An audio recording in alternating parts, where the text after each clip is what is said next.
예수님께서 제자들과 함께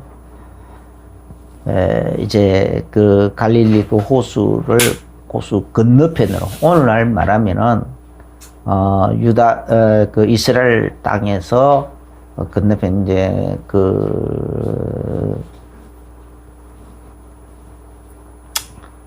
갑자기 요르단이라는 그 나라 그 이제 갈릴리 호수 지금은 이제 그렇게 나누어져서 국경이 돼 있는데 그래서 그 건너편에 그때 당시에는 로마 제국 시대니까 그냥 그런 국경이 없어요. 요즘 같으면은 비자가 필요하고 뭐 그렇게 그래서 비자 받아가야 되고 뭐 그런 게 있겠지만 그때 당시에는 로마 제국 시대니까 그냥 막 다니는데 비자가 필요 없어요. 국경 이런 거 워낙 넓은데요.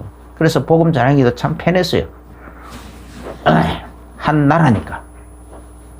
하나님께서 아마 하나님의 섭리로 그렇게 만드셨던 것 같아요. 그러니까 그 가는데 아무런 뭐 거침이 없어요. 그냥 그래가지고 그 건너편으로 가자 해가지고 제자들과 함께 가는 중간에 예수님은 배에서 이제 누워서 잠이 드셨더라. 왜? 할 일이 없으니까. 이제 뭐 제자들이 누가 이제 이렇게 노젓는 사람은 노젓고 나머지는 이제 뭐 제자들과 함께 막 그렇게 제자들이 예수님을 둘러앉아서 막 이렇게 뭐 토론을 벌리든지 질문을 한다든지 뭐 이것저것 막 물어보고 그렇게 했더라면 예수님은 잠드실 일도 없는데 예수님 혼자 내버려 두니까 예수님 심심하잖아. 그러니까 그냥 잠이 드셨더라. 그래가지고 그렇게 가는데 그리고 이제 또 제자들은 뭐 크게 늘 자기 나와바리인데 싶어서 그냥 그게 가면서 무슨 일이 있을까 싶어서 그냥 자기들의 실력을 발휘해서 배를 들고 가는데 갑자기 이제 풍랑이 일어났다. 풍랑이 일어나니까 너무너무 이제 위태하게 위급한 지경이 빠지니까 그때서야 예수님 깨워가지고 우리가 죽게 됐다 하고 막 사정하니까 예수님께서 약간 좀 짜증스럽지요. 짜증스럽게 그냥 막 바람과 파도를 꾸짖어 버렸다. 그냥 바람과 파도를 명령을 했다 하면은 순한 말로 그냥 했겠지만은 꾸짖었다는 말은 약간 짜증스럽죠. 그냥 이놈들이 감히 말이야 이런 식으로 방해를 하느냐 말이야. 그리고 제자들 또 믿음 없는 거에 대해서도 막 이것저것 막 다 뒤섞어가지고 짜증스럽게 꾸짖어 버리니까 바람과 파도가 즉시 잠잠해지더라. 그래 놓고는 제자들에게 야 이놈들아 너희들의 믿음이 도대체 어디 있느냐 하고 그리고 또 제자들을 책망도 하시고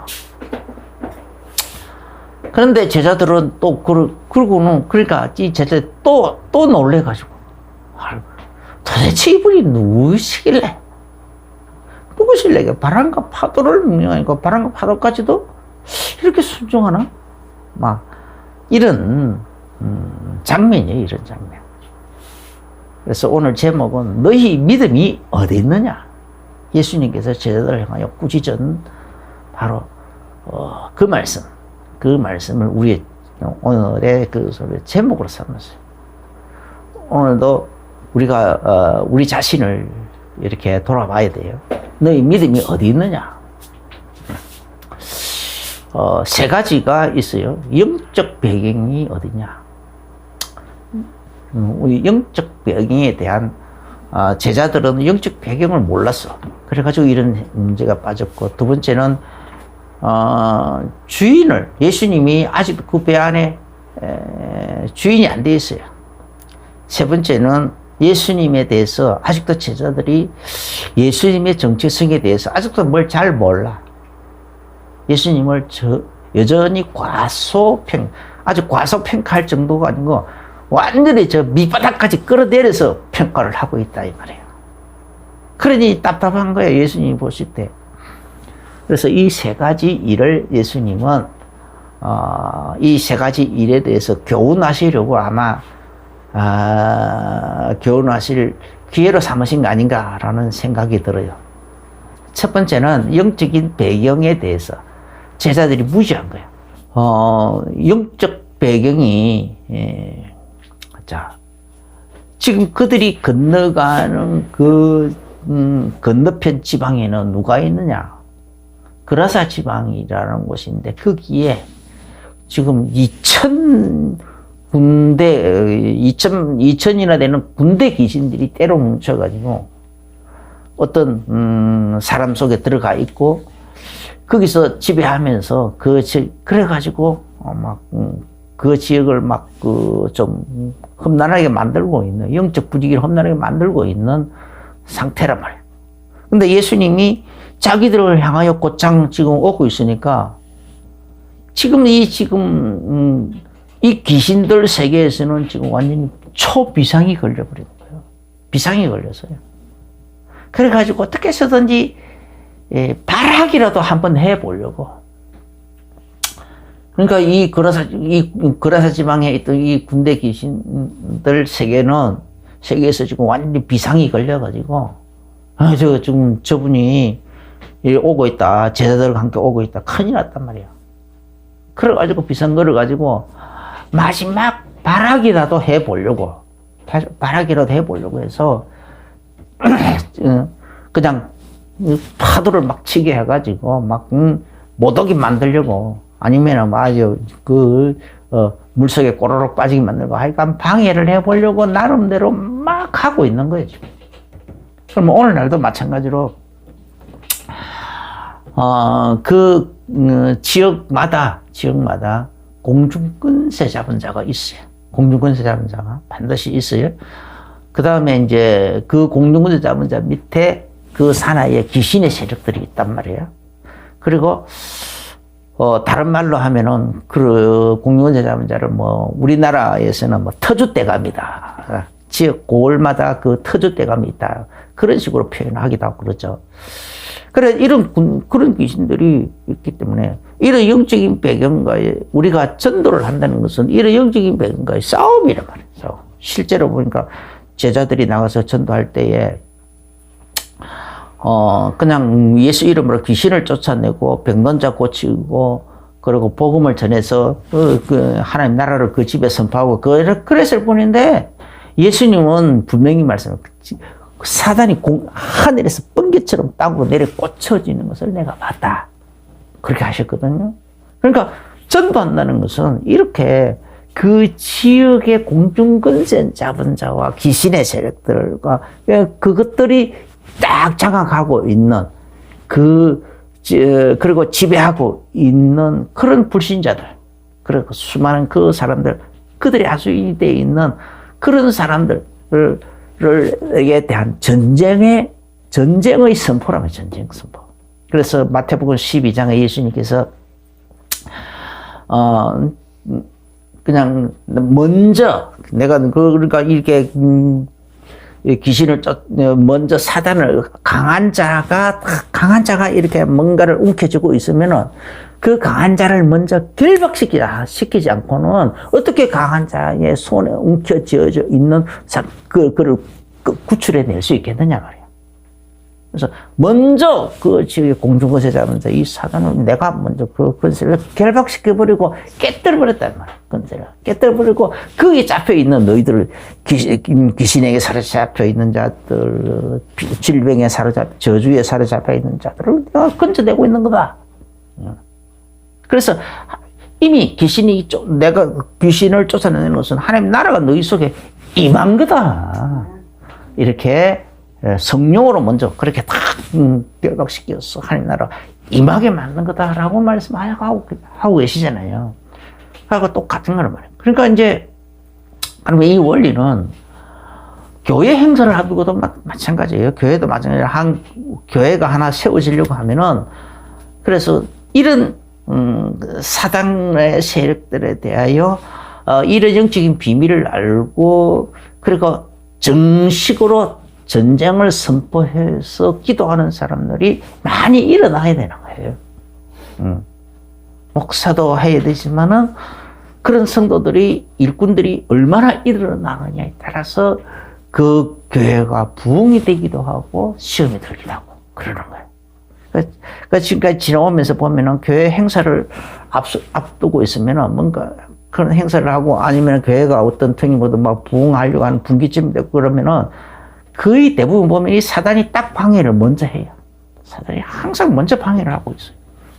그러면 교회만 그러냐? 아니에요. 개인도 마찬가지예요. 가정에도, 가문에도, 한 가문에도 그러하고, 한 가정에도 그러하고, 한 개인에게도 그러하고, 심지어는, 한 개인의 어떤 한 사업장에도 이런 일들이 꼭 있어요. 뭔가 중요한 분기점이 있으려고 하면은, 다 이렇게 막 어떤 터닝 포인트가 될 만한 그런 일들이 일어나려고 할 때는, 이렇게 사단이 먼저 방해를 하는 거예요. 사단이. 왜냐면, 자기들이 완전히 자기들이 그동안 다 구축해놨던 모든 조직이 와야 되는 것이고, 사단의 세력 조직이 와야 되는 것이고, 자기들이 그동안 딱 장악하고 있던 그것들을 다 내줘야 되는 그런 상황에 들어닥친 거예요. 그러니까 이제 비상이 걸린 거죠. 쉽게 말하면. 그래가지고 방해를 한다. 제자들은 그런 거에 대한 개념이 전혀 없잖아. 전혀 없으니까 예수님께서 하나의 이런 사건을 통해서 교훈을 시켜주는 거지, 교훈을. 그래서, 우리가 하나님 앞에서 개인적으로라도 우리가 축복과 응답을 받으려고 하면은, 이런 과정을 먼저 사단을 결박시키는, 사단을 결박시키고, 그 지역의 공중권세자를 결박시키고, 또 터주 대감을 결박시키고, 그래가지고 그래야 어떤 한계선을 뛰어넘어요. 터닝 포인트가 되는 거예요. 이제 어떤 축복의 터닝 포인트를 속으로 팍 들어가게 되는 거예요. 영적 싸움을 잘 싸워서 하나님이 예비하신 축복 속으로 깊숙이 들어가게 되시 예수님을 축원합니다. 두 번째로, 그래서 이제 실제로 또 이렇게 간증들을 들으면 하나님께 큰 응답을 받고 큰 축복을 받고 있는 사람들의 간증을 들어보면은 거의가 다 이 과정을 다 겪었어요. 이 과정을 다 겪었어요. 그래서 이제 두 번째 교훈은 뭐냐? 주인이 안 바뀐 거예요, 주인이. 이 제자들은 여전히 이제 배를 타고 갈 때에 이제 타고 가면서 그 동네는 뭐냐, 갈릴거든요. 이 사람들은 그 동네 갈릴 그 바다 출신 어부들 아닙니까, 어부들. 그래서 제자들이 12명이나 되니까 다 그 동네, 가룟 유다 빼고는 다 그냥 그 동네 출신이라고 말해요. 그러니까 쉽게 말하면은 여기는 내 나와바리다. 내가 잘 아는 동네다. 그리고 여기서는 예수님, 어디서 편안히 주무세요. 쉬고 계세요. 우리가 알아서 다 가겠습니다. 내가 여기서 태어나가지고, 여기서 자랐고, 여기서 배가 부르고, 내 인생이 여기서 다 지금까지 살아왔는데, 이 동네야, 내가 예수님 편안하게 모셔가겠습니다. 쉬세요. 예수님을 주인으로, 그 사실은 자기가 잘한다고 생각하고, 수많은 경험 자기가 많은 경험을 가지고 있다라고 생각했기 때문에 예수님이 그 순간에는 주인이 아닌 거예요. 주인의 자리에서 예수님을 밀어내버렸어요. 그리고 자기들이 주인이 됐어요. 그래서 배를 저어갈 때도 자기들끼리 의논해 가면서 배를 저어 나가고 힘을 합쳐가지고 배를 저어가고 그 힘을 합쳐서 이렇게 가고 있는 거죠. 그런데 이런 일에는 영적인 사람들은 반드시 한계에 부닥쳤어요. 왜냐면, 예수님 주인이 안 됐기 때문에 예수님께서는 사랑하는 자에게 징계를 가하신다 하잖아요. 하나님이 사랑하신다면 반드시 이놈들이요, 나를 제껴놓고, 말이죠. 내가 주인이 안 돼 예수님이 주인이 안 돼 있으면 반드시 제풀이 무너지게 돼 있어. 성공하더라도 교만에 빠져버려. 사단의 미혹에 교만에 빠져버리는 거예요. 그래서 반드시 예수님을 주인으로 모시는 이 과정이 필요한 거예요. 그래서 이 제자들도 그냥 풍랑이 들어닥쳤단 말이에요.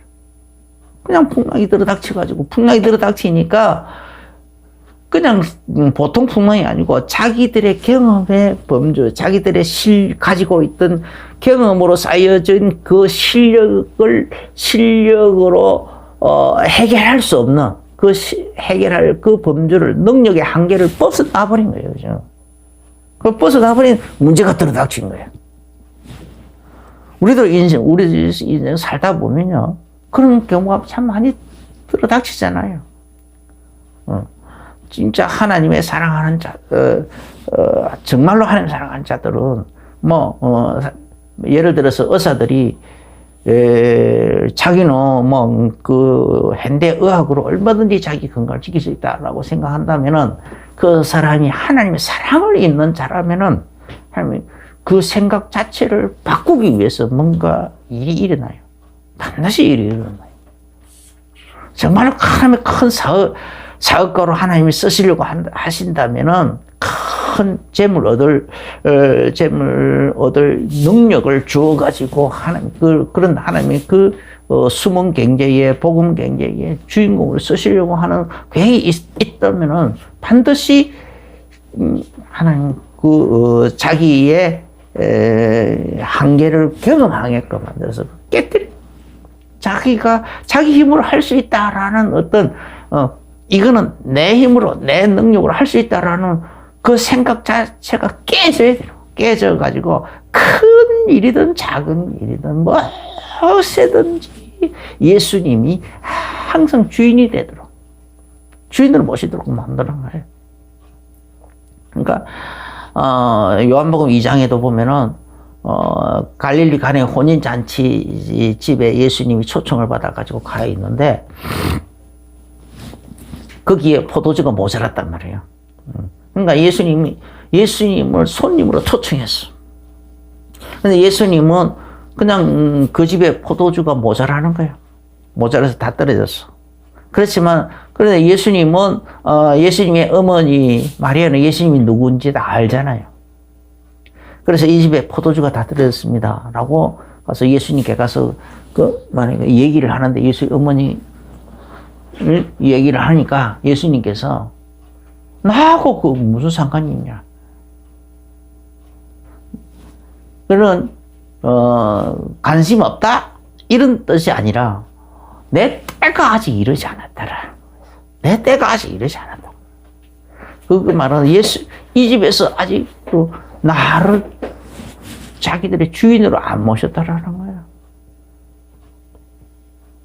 여기 지금 예수님을 온전한 주인으로 인정하고 고백하고 하는 그런 일들이, 그런 사람이 한 명이라도 나와 있으면 그 한 명을 통하여 예수님은 기적을 베풀겠는데, 그 가족 구성원들 중에 그 혼인잔치 집에 있는 식구들 구성원들 중에 누구 한 명이라도 그런 사람이 나오면, 주 예수를 믿으라 그러면 너와 내 집이 구원을 받으리라 그랬잖아요. 한 집안 사람들 중에서도 한 명이라도 이런 사람이 탁 나오면 그 한 명 때문에 그 온 집이 다 구원을 받고 온 집이 다 축복을 받을 터인데, 그 집에서 그런 사람이 한 명도 안 나온 거예요. 그러니까 이제 예수의 어머님이 그 집 하인들을 제일 편하게 얘기할 수 있는 신분이 하인들 불러다가 예수님이 무슨 일을 시키든지 그대로 하라. 순종하라. 토달지 말고 해라. 그러니까 이제 그 마음의 준비가 되니까 비로소 예수님께서 맹물을 갖다 부어, 통에다 갖다 부어라. 그래 이제 큰 항아리에다 다 채우고 나니까 그러면 이제 그걸 떠서 연회장에 갖다 주라. 하인들은 그거 떠가지고 가서 하인에게 갖다 주니까, 그 연회장에 갖다 주니까, 연회를 맡은 그 책임자에 갖다 주니까 그 책임자가, 이렇게 먹어보니까 떠가지고 가는 그 순간에 이미 포도주로 바뀌어져 있어. 근데 먹어보니까 엄청 맛있는 포도주야. 최고급 포도주로 바뀌어져 있어. 그래가지고 신랑을 불러다가는,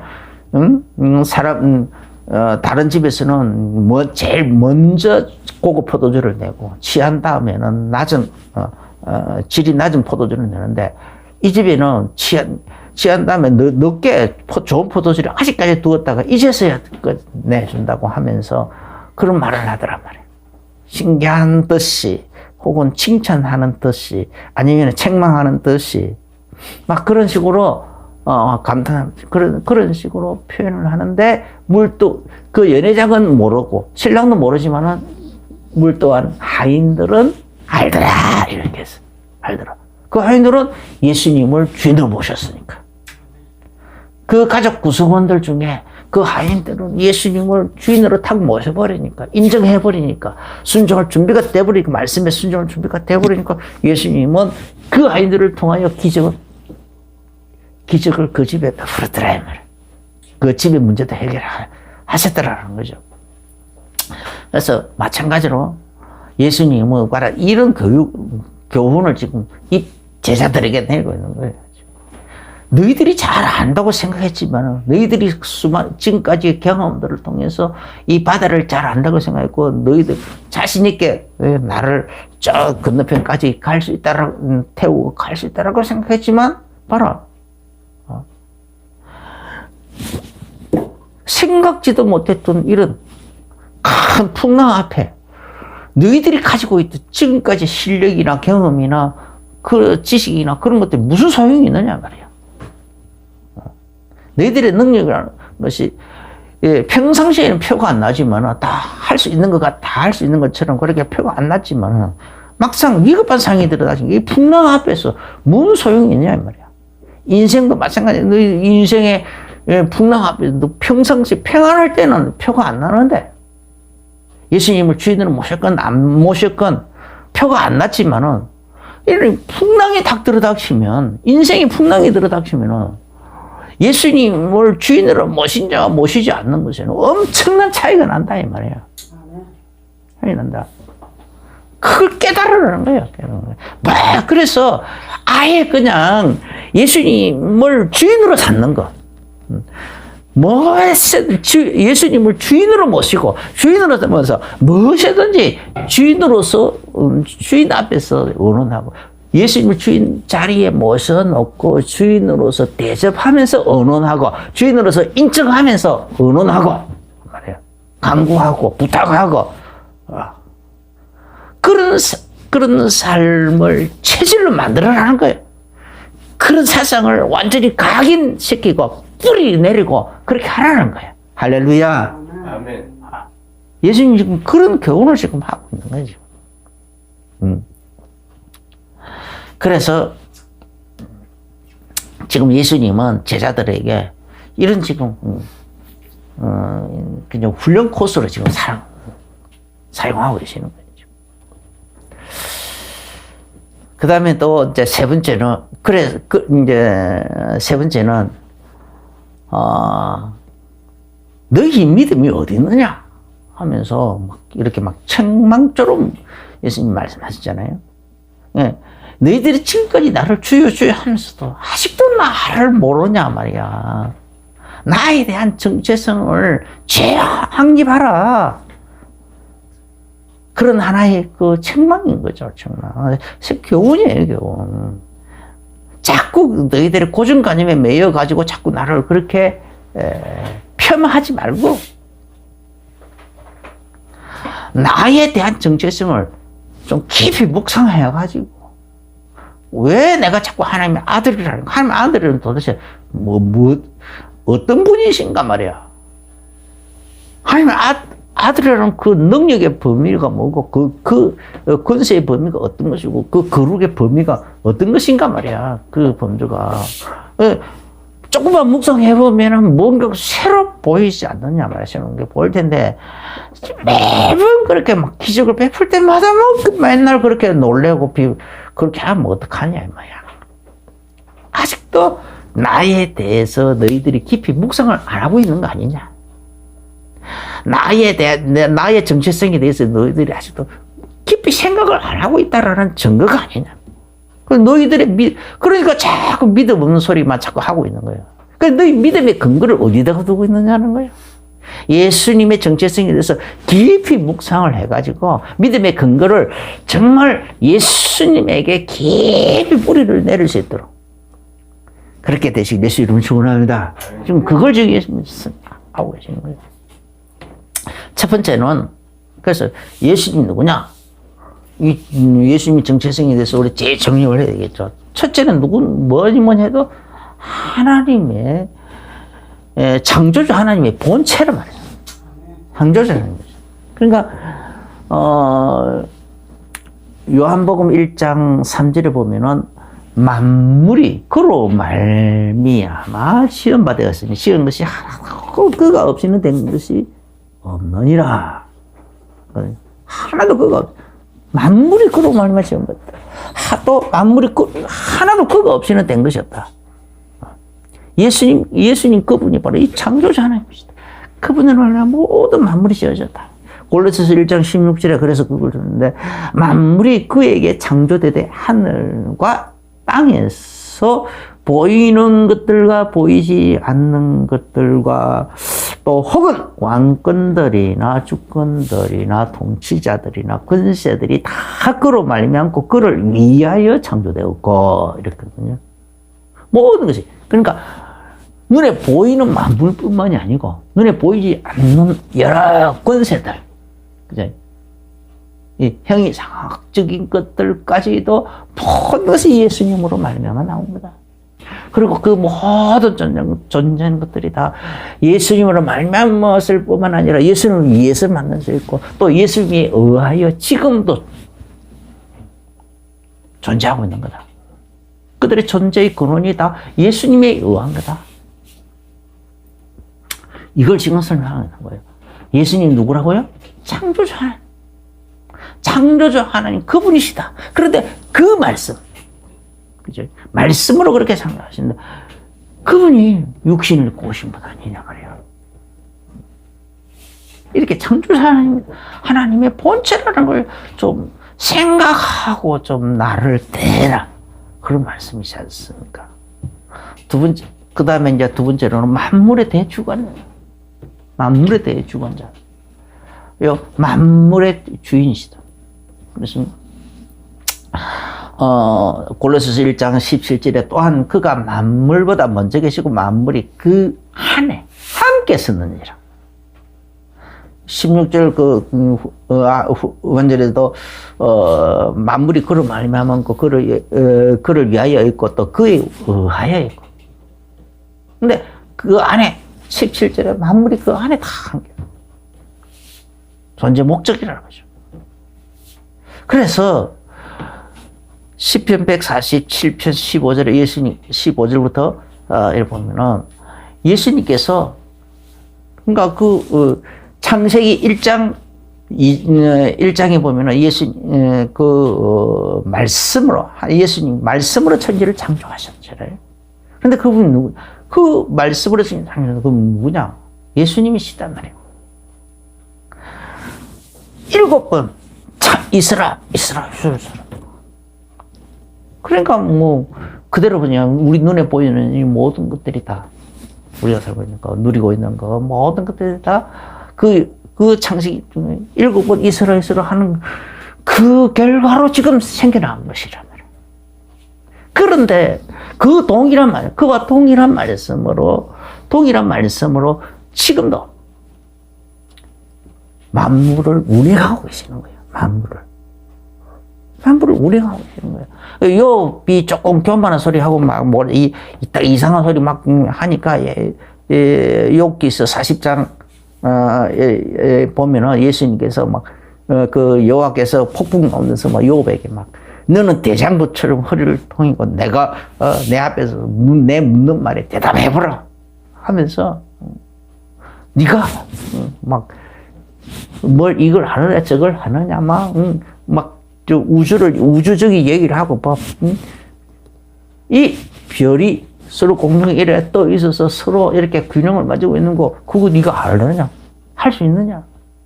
그 원리를 알기를 하느냐? 할 수 있는 건 고사하고 알기라도 하느냐 말이야. 또 노루가 언제 새끼를 베고 언제 하는 거 네가 아느냐? 그리고 막 여러 개 막 악에 대해서 막 그 악어가 악어를 네가 길들일 수 있겠느냐? 왜 이런 식으로 막 이렇게 그렇게 폭풍 가운데서 막 그렇게 막 하니까 그냥 요압이 막 내가 막 알지 못하는 걸 함부로 내가 말했어. 내가 스스로 티끌과 죄가 하나고 회개합니다. 회개를 하잖아요. 뭐 하나님이 그 모든 만물을 지금 해와 달과 별들이 다 균형을 맞추고 균형을 이루고 지금 다 자전도 하고 공전도 하고 막 그런 식으로 균형을 맞춰서 지금 하고 있잖아요. 돌아가고 있잖아요. 이 모든 것들을 누가 하고 지금 하나님께서 그 말씀을 보내셔가지고 그걸 지금 지금 맞추고 있다 이 말이에요. 그런데 여호수아처럼 어느 날 필요해가지고 그냥 태양아 멈춰라, 달아 멈춰라 하니까 이 돌을 하나님이 그때 한번 그렇게 멈추고 해주고 히스기 할 때도 한번 그렇게 멈추고 그런 거 외에는 계속 하나님의 그 일정한 섭리에 따라서 그걸 계속 돌리고 있다 이 말. 뭘로요? 하나님의 말씀으로 빈틈없이 그렇게 돌리고 있는 거예요. 그래서 그걸 시편 147편에 다시 또 말씀을 보내가지고 하나님께서 명령하시니까 그 명령의 말씀이 속히 달려가면서 찬바람을 불기도 하고 그래서 얼음을 얼기도 하고 그 다음에 다시 또 그 명령을 보내니까 그 명령의 말씀이 또 속히 달려가면서 그 얼어붙었던 것을 다시 녹이기도 하고 그래서 눈이 내리기도 하고 서리도 내리고 그리고 녹이기도 하고 그것이 다시 물이 돼가지고 졸졸졸졸 흘러내오기도 하고 또 바람이 불기도 하고 찬바람이 불기도 하고 그것 전부 누가 합니까? 하나님께서 명령을 보내시니까 그 말씀이 그 명령의 말씀이 속히 달려가면서 추운 바람이 불기도 하고 또 얼어붙게 하도 만들고 눈도 내리고 만들고 서리도 막 쟤같이 부리기도 하고 그런데 다시 더운 바람을 또 불기도 하고 그리고 녹이기도 하고 물이 흘러가기도 하고 이 천지 만물의 대주관자가 누구냐? 예수님이시다. 말씀으로 그걸 지금도 하고 계신데.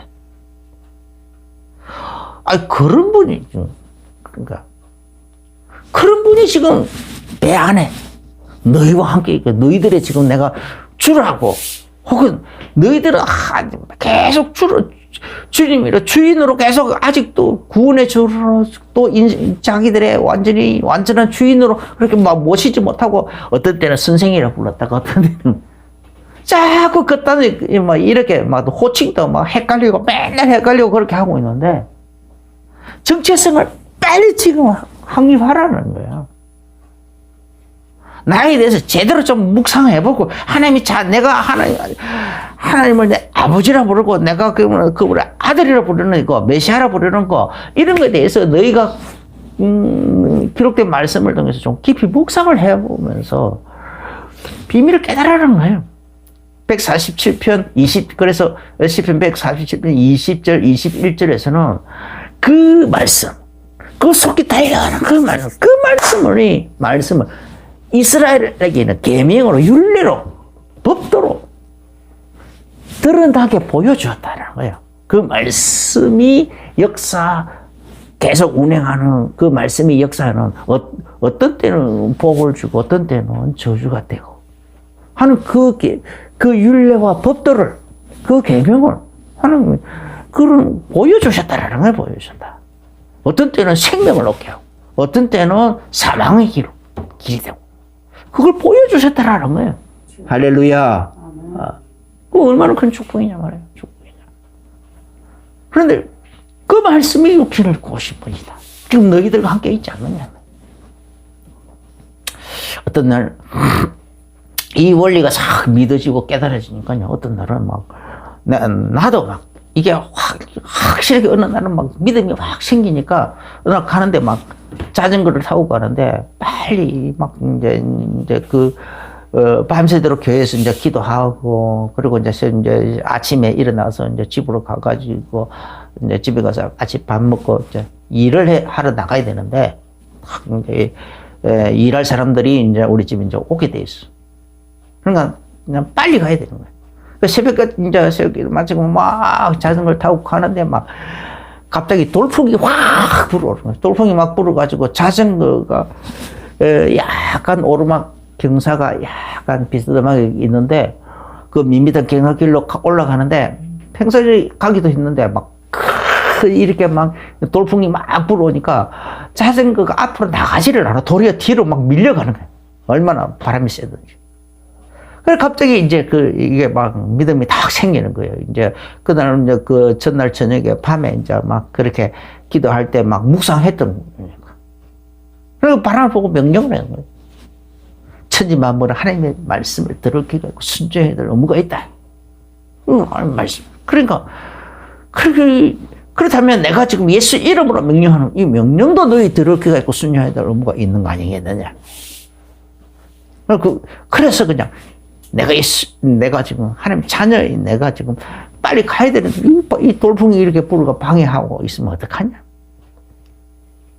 바람 당장 멈춰라. 그랬더니 그냥 칼로 자르듯이 탁 잘라져 버려요. 그냥 탁 잘라져. 그 순간에 그래가지고 집을 향해 갔다니까. 편안하게 왔어요. 근데 그런 일들이 어떤 때는 막 태풍 맞은 벼가 막 완전 쭉정이가 되어 있는. 그때도 막 예수 이름을 부르면서 하나님의 자녀가 예수 이름 부르면서 농사를 짓는데 이 쭉정이 보고자 한 거냐? 열매를 보고자 한 게 아니냐 말이야. 나도 농업을 전공해서 이렇게 하는데 지금 시기적으로는 안 맞지만 그러나 그거 알 바가 아니고 너희들의 원래 의무 알맹이를 내야 될 거 아니냐 말이야. 그래서 이 논이 생긴 일은 가장 많은 소출을 내놔라. 그래서 태풍이 맞아가지고 벼 이삭이 다 새까맣게 변해 있었지만은 그 사이에 그 안에 그냥 알맹이가 막 들어가지고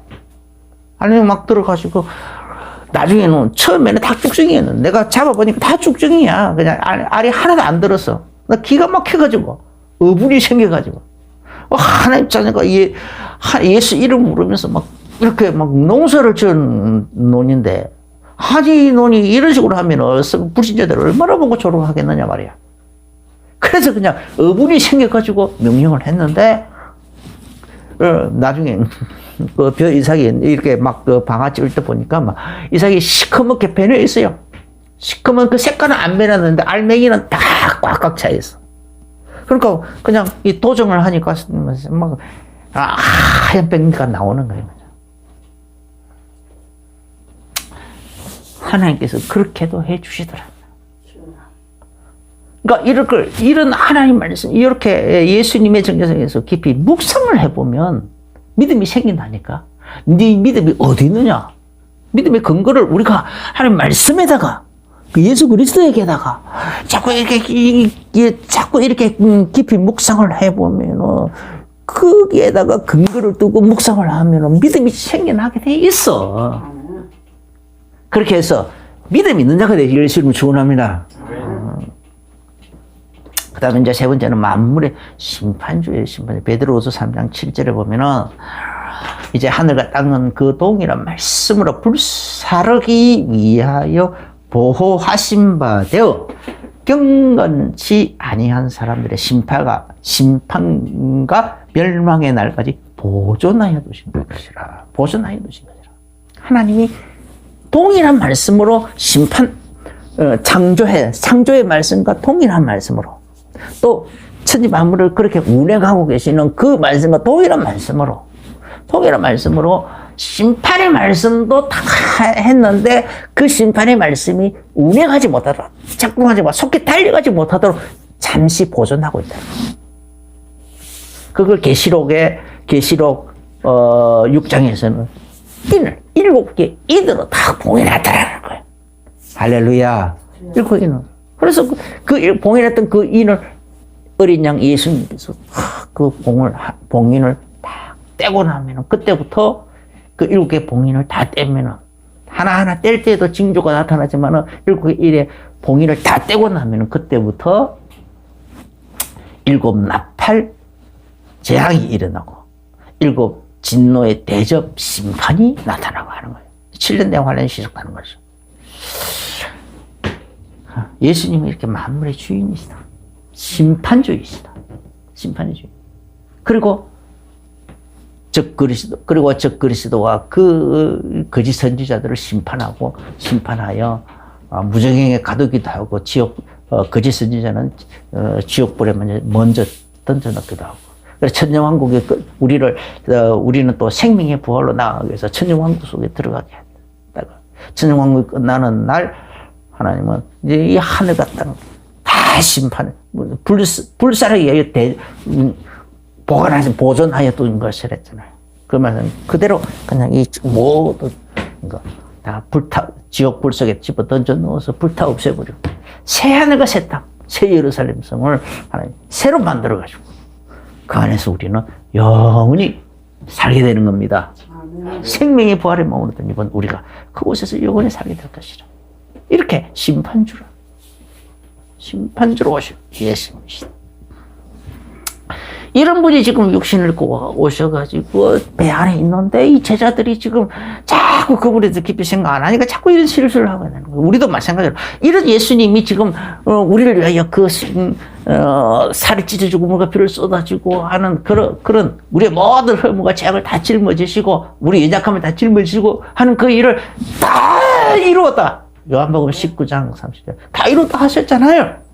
다 이루었다 하신 그분이 지금 성령 우리 안에 들어가 계신단 말이니까 성령으로 보혜사 성령 그날에는 요한복음 14장 1절에 그날에는 너희가 내 안에 내가 너희 안에 있는 건 너희가 알리라. 또 요한복음 17장 21절부터 23절까지 하나님 아버지께서 예수님 안에 계시고 예수님은 하나님 아버지 안에 있고 또 우리는 예수님 안에 있고 예수님은 또 우리 안에 있고 그래서 하나님과 우리가 완전히 하나가 된다 그랬어요. 할렐루야. 하나가 되어버린다고. 이런 것들을 좀 깊이 묵상해요. 우리가 하나님과 우리가 하나가 된다.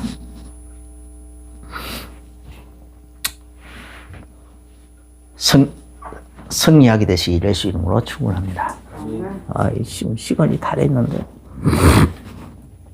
내일부터 9월 27일이 경고 생일인데 경고가 태어날 무렵에 왜 경고라고 했느냐. 하나님이 마지막 때 되어질 내용들을 다 이렇게 보여줬다. 하나씩 보여줬는데 그걸 잊어버리지 않기 위해서 그때 태어나는 아이 이름을 경고라고 이름을 지었어. 그런데 어느덧 37년이 지나서 나는 좀 경고가 군대라도 갈 수 있으려나 군대 가기 전에 그런 일이 생기지 않을까라고 좀 그렇게 예상을 했는데 벌써 이제 군대도 벌써 다 갔다 왔고 예비군도 다 마쳤고 예비군 다 마쳤지? 지금 이제 벌써 경고 나이가 벌써 37 됐어.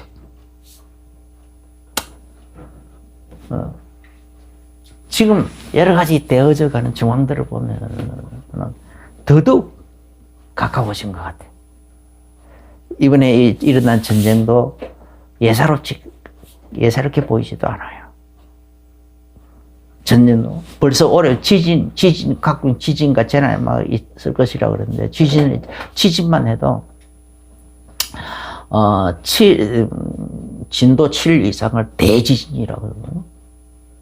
그냥 6 이상 되면 강진, 그렇지만 7 이상이 되면 대지진이라고. 그 대지진만 해도 올해 벌써 6번이나 일어났어. 5번인지 6번인지 일어났어. 올해만.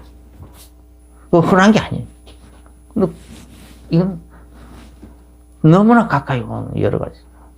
화산이 폭발할 때, 퉁가 화산 폭발할 때도 나는 잘 몰랐는데, 그거 보니까 그 폭발했을 때, 그 폭발 그 에너지가, 에너지 파장이 엄청났대요. 핵폭탄 500개와 맞먹는 분량이었대. 그래가지고 그 에너지파가 지구를 3바퀴나 돌았대, 3바퀴나. 그 에너지파가. 그 정도로 대단했대. 그 섬 한 개가 그냥 다 통째로 사라져 버렸잖아요. 다 날아가 버렸잖아요. 그 정도로 엄청난 폭발력이었어. 여러 가지 종말에 대한 징후. 그리고 또 올해 또 우리가 계속 본 게 뭡니까? 비가 올 때도 사상, 뭐 기상, 관측 이래로 최고의 기록. 매년 기록됐다는 소리. 우리나라에도 기록을 깼다는 소리. 또 일본에도 기록했다는 소리. 또 뭐 폭염이 또 무엇을 기록을 깼다는 그렇게 유럽에도 막 폭염이 사상 기상 관측 이래로 최악의 기상 관측 이래로 최악의 기상이며 뭐 그런 것들이 계속 들어다시는 거. 인도에도 몬순, 파키스탄에도 그래가지고 몬순 원래 몬순 기후지만은 그러나 너무나 막 최악의 상황이 들어닥쳤어. 이재민이 뭐 3천만 명이 3,400인지 얼마 3,400만 명. 우리나라 전체 인구가 거의 뭐 비슷할 정도로 어마어마하게 막 그런 일들이 생겼다.